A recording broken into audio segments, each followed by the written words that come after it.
SLBC టన్నెల్లో 18వ రోజు rescue operation కొనసాగుతోంది. Cadre dogs ను గుర్తించిన మరో 2 ప్రాంతాల్లో కార్మికులు తవ్వకాలు జరుపుతున్నారు. లోకో ట్రైన్ ట్రాక్ పునరుద్ధరణ కావడంతో సహాయక చర్యలు మరింత వేగవంతమయ్యాయి.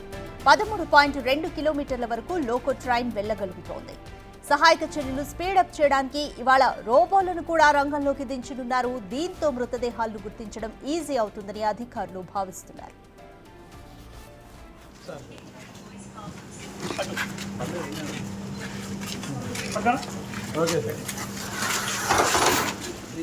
ఎన్జీఆర్ఐ, సిస్మాలజీ, జియాలజీ బృందాలతో అన్వేషణ జరుగుతోంది.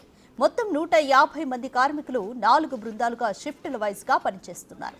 Tunnel boring machine operator Gurpreet Singh మృతదేహం ఆదివారం లభ్యమైంది. అదే ప్రదేశంలో మరికొందరి ఆచూకీ దొరకొచ్చని అధికారులు భావిస్తున్నారు. అందుకే అక్కడే తవ్వకాలు జరుపుతున్నారు. టన్నెల్ పైకప్పు కూలిపోవడంతో ఇప్పుడు ఆ ప్రాంతమంతా రాళ్లు, మట్టి, టీబీఎం శకలాలతో నిండిపోయింది. అక్కడే దాదాపు 17 రోజులుగా 12 రకాల ఏజెన్సీలు, నిపుణులు సహాయక చర్యలు చేపడుతున్నారు.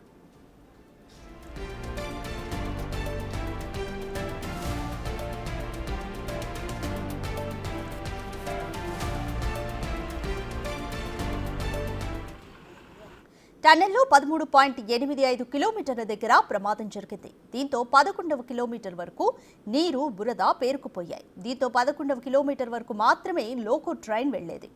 అయితే పేరుకుపోయిన వ్యర్థాలను తొలగించి ప్రస్తుతం 13.2 కిలోమీటర్ల వరకు వెళ్లేలా లైన్ ని క్లియర్ చేశారు. ఇప్పుడు 13.2 కిలోమీటర్ల నుంచి 13.85 కిలోమీటర్ల మధ్య ముమ్మరంగా పనులు చేస్తున్నారు.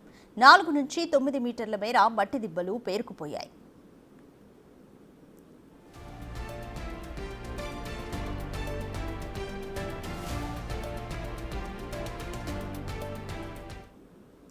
మోర్ డీటెయిల్స్ మా ప్రతినిధి శంకర్ లైవ్ లో అందిస్తారు.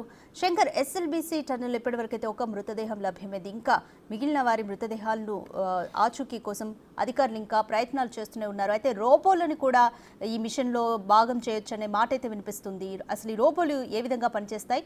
రోబోల్ని ఈ మిషన్ లో ఎంతవరకు పార్ట్ చేస్తారు? రాధిక, ఎస్ఎల్బీసీ టన్నెల్ దగ్గర 17వ రోజు చిక్కుకుపోయిన వారి కోసం రెస్క్యూ ఆపరేషన్ కొనసాగుతున్నటువంటి పరిస్థితి కనిపిస్తుంది. ముఖ్యంగా నిన్నటి వరకు కూడా దాదాపు 12 బృందాలతో కలిపినటువంటి 630 మంది సభ్యులంతా కూడా రెస్క్యూ ఆపరేషన్లో పాల్గొంటున్నారు. ప్రజెంట్ మనం ఎస్ఎల్బీసీ టన్నెల్ దగ్గర ఉన్నాము. టన్నెల్కు పైభాగాన ఉన్నటువంటి ప్రదేశంలో మనం కూడా చూడవచ్చు. మొత్తంగా నిన్నటి వరకు 2 రోజుల క్రితం ఒక మృతదేహం లభించడం, దాంతోపాటు మిగిలిన క్యాడావర్ డాగ్లు ఎక్కడైతే గుర్తించిన ప్రాంతాల్లో కూడా ఇప్పటికీ తవ్వకాలు జరుపుతున్నటువంటి పరిస్థితి కనిపిస్తుంది. మరి ఈరోజు రెస్క్యూ ఆపరేషన్లో మరో ముందడుగు పడబోతున్నటువంటి పరిస్థితి టన్నెల్ దగ్గర చోటు చేసుకుంటుంది. టన్నెల్లోకి ఇప్పటికే రోబోటిక్ డిజాస్టర్ మేనేజ్మెంట్ లోపలికి వెళ్ళింది. రోబోలను ఉపయోగించుకొని లోపల ఉన్నటువంటి పూడికతీత పనులు, అదేవిధంగా రెస్క్యూ పనులు అంచనా వేయడానికి ఈ యొక్క రోబోటిక్ డిజాస్టర్ మేనేజ్మెంట్ ఇప్పటికే లోపలికి వెళ్ళారు. అక్కడ పరిస్థితులను అంచనా వేయడానికి లోకో ట్రైన్లో కూడా కమ్యూనికేషన్ రోబోను కూడా తీసుకువెళ్ళారు. అంటే అదంతా కూడా ఇక్కడికి వచ్చే రోబోలకు అది కమ్యూనికేట్ చేస్తుంది, ఎలా పనిచేయాలి, ఏ విధంగా దీని ఇన్స్ట్రక్షన్స్ ప్రకారమే ఇక్కడికి వచ్చే రోబోలన్నీ కూడా పనిచేస్తాయి. ప్రజెంట్ అయితే కమ్యూనికేషన్ రోబో లోపలికి వెళ్ళింది. ఆ కమ్యూనికేషన్ రోబోతో పాటు 4 సభ్యులు కలిసినటువంటి ఒక బృందం కూడా టన్నెల్లోకి లోపల పరిస్థితులను అంచనా వేయడానికి వెళ్ళింది. వాళ్ళంతా కూడా మధ్యాహ్నం తర్వాత బయటికి రావడం, ఆ తర్వాత ఎన్డీఆర్ఐ, ఎస్డీఆర్ఎఫ్ మరియు అదేవిధంగా ఎన్జీఆర్ఐ మరియు సిస్మాలజీ బృందాలతో కలిసి ముఖ్యంగా పరిస్థితులను ఏ విధంగా మనము అంచనా వేయాలి, లోపల ఏ విధంగా రోబోలతో సాయం పొందాలనే క్రమంలో సమీక్షా సమావేశం నిర్వహించనున్నటువంటి పరిస్థితి టన్నెల్ దగ్గర కనిపిస్తుంది రాధిక. ఇక ముఖ్యంగా గతంతో పోలిస్తే ఎక్కడైతే ప్రమాదం జరిగిందో 13.85 కిలోమీటర్ల దగ్గర అక్కడి వరకు ఫస్ట్ డేలో 11 కిలోమీటర్ల వరకే లోకో ట్రైన్ వెళ్ళేది. కానీ ప్రస్తుతం అలాంటి సిచ్యువేషన్ ఏం లేదు. అక్కడ ఉన్నటువంటి వ్యర్థాలను క్లియర్ చేస్తూ ఆ యొక్క లోకో ట్రైన్ను 13.5 కిలోమీటర్ల వరకు కూడా తీసుకుపోయినటువంటి పరిస్థితి టన్నెల్ దగ్గర కనిపిస్తుంది. ఇక ఇప్పటికే కన్వేయర్ బెల్ట్కు సంబంధించినటువంటి మరమ్మత్తు పనులు పూర్తి కావడం, పూర్తిగా 13.5 కిలోమీటర్ల నుంచి కూడా ఈ కన్వేయర్ బెల్టుపై లోపల ఉన్నటువంటి బురద మట్టిని కూడా వెలికి తీసి బయటికి పంపిస్తున్నటువంటి పరిస్థితి టన్నెల్ దగ్గర కనిపిస్తుంది. ఇక ముఖ్యంగా రోబోల వినియోగంపై ప్రభుత్వం ప్రత్యేక దృష్టి సారించడంతో పాటు రేపు లేదా ఈరోజు సాయంత్రానికల్లా ఇక్కడికి 4 రోబోలను పిలిపించి వాటి ద్వారా లోపల సహాయక చర్యలను చేపట్టేలాగా కూడా అధికారులు ప్లాన్ చేస్తున్నటువంటి పరిస్థితి లోపల కనిపిస్తుంది.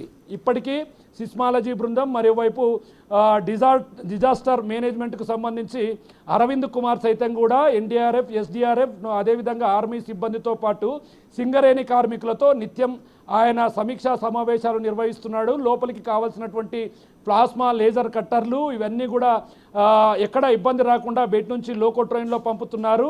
ప్రధానంగా గతంలో గుర్తించినటువంటి మృతదేహంపై టీబీఎం మిషన్కు సంబంధించినటువంటి పెద్ద పెద్ద భాగాలు పడడం, అదేవిధంగా 9 మీటర్ల మేర ఆ యొక్క మృతదేహం గుర్ప్రీత్ సింగ్ లోపలే చిక్కుకుపోయినటువంటి ఘటన వెలుగు చూసింది. అతన్ని జాగ్రత్తగా బయటికి తీయడం, ఆ మృతదేహాన్ని ఇప్పటికే కుటుంబ సభ్యులకు ప్రభుత్వ నష్టపరిహారంతో పాటు స్థానికంగా వారికి సంబంధించినటువంటి గ్రామమైన పంజాబ్కు కూడా తరలించడం జరిగింది. ఇక మేజర్గా ఎప్పుడైతే కేడావర్ డాగ్స్ ఈ యొక్క ఎస్ఎల్బీసీ టన్నెల్లోకి ఎంటర్ అయ్యాయో అప్పటి నుంచి కూడా ఒక్కసారిగా ఈ ఉత్కంఠకు తెరపడనున్నటువంటి పరిస్థితి టన్నెల్ దగ్గర కనపడుతుంది.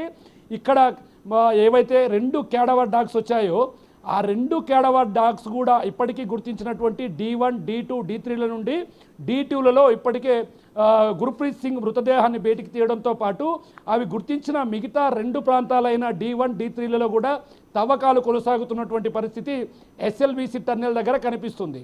రాష్ట్ర ప్రభుత్వం దీని మీద చాలా సునిశ్చితంగా ముందుకు వెళుతుంది. ఎక్కడ కూడా రెస్క్యూను ఆపకూడదు. లోపల చిక్కుకుపోయి చనిపోయిన వారి మృతదేహాలను వారి కుటుంబ సభ్యులకు అందజేసే వరకు కూడా రెస్క్యూను కొనసాగిస్తామని రాష్ట్ర ముఖ్యమంత్రి రేవంత్ రెడ్డి ఇప్పటికే చెబుతున్నాడు. ఇక ముఖ్యంగా దీనికి సంబంధించి నేడు మంత్రి ఉత్తమ్ కుమార్ రెడ్డి రానున్నటువంటి పరిస్థితి అయితే ఇక్కడ కనిపిస్తుంది. ఉత్తమ్ కుమార్ రెడ్డి ఇక్కడికి వస్తే కింద ఈ 4 రోజులుగా జరిగినటువంటి రెస్క్యూ పనులపైన అధికారులతో సమీక్షా సమావేశం నిర్వహించి తదుపరి కార్యాచరణ ఏ విధంగా వేయాలనే కోణంలో కూడా ఈ రెస్క్యూను కొనసాగించే అవకాశాలు మెండుగా కనిపిస్తున్నాయి. ఇక ప్రధానంగా కేడావర్ డాగ్స్ మరియు అదేవిధంగా రోబోటిక్ డిజాస్టర్ మేనేజ్మెంట్ కూడా ఇప్పటికే లోపలికి వెళ్ళిన తరుణంలో ఎన్జీఆర్ఐ, సిస్మాలజీ బృందం సభ్యులు కూడా ఎప్పటికెప్పుడు పరిస్థితిని అంచనా వేస్తున్నారు. మరోవైపు జియాలజీ బృందం కూడా ఎక్కడైతే టన్నెల్ లోపల ప్రమాదం జరిగిందో పైన 400 మీటర్ల పైన ఉన్నటువంటి భూపొరలలో ఏవైనా కదలికలు ఉన్నాయని గుర్తించే క్రమంలో కూడా వాళ్ళు సునిశ్చితంగా ముందుకు వెళ్తున్నటువంటి పరిస్థితి. ఇది ఓవరాల్గా 18 రోజుల అప్డేట్ చూస్తే కనుక ఇప్పటికి ఒక డెడ్ బాడీ దొరికింది. మిగతా 7 మంది కూడా లోపల వాడి డెడ్ బాడీ ఇంకా ఆచూకీ లభ్యం కాకపోవడం అంతా కూడా కుటుంబ సభ్యులు ఆవేదన వ్యక్తం చేస్తున్నారు. మరికొద్ది రోజుల్లో దీనిపై అప్డేట్ వస్తుంది.